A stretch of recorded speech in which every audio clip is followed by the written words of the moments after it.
no sé si me sent.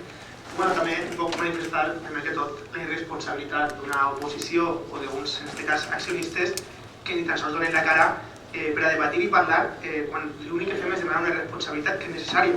A nosaltres, en aquest cas a més Gandia, no ens agrada la situació, no ens agrada demanar responsabilitat i és més, ens alegrem que el senyor Barber diga que està tranquil i si ho demostrava en les seues formes també seria encara millor, no? Perquè nosaltres no pensem que un jutge no ha de ser qui fiscalitzi la vida política d'una ciutat. En aquest cas, si ho fem, és perquè no volem ser responsables ni còmplices de la situació dramàtica que viu aquesta ciutat.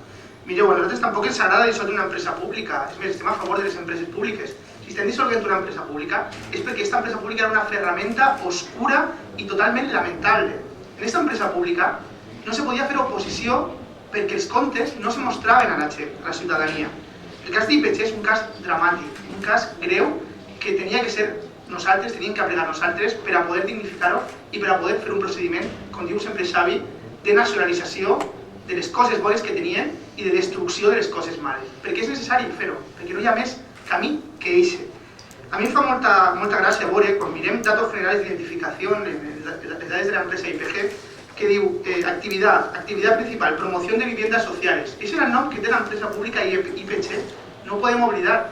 En estos 4 darrers anys, en aquest cas nosaltres com a oposició, els moviments socials de Gandia, anaven a l'Ajuntament i demanaven vivenda social i responien que no hi havia ni una vivenda social, perquè estaven les que tenien els serveis socials estaven ocupades, però des de l'empresa pública no es sabia on estaven, no es sabia què passava en elles. Sabeu per què? Perquè aquestes vivendes públiques, aquestes vivendes d'IPG, se gastaven com a únic ingrés per a després pagar els saraos, per a pagar el poc que pagaven als seus amics del Partit Popular.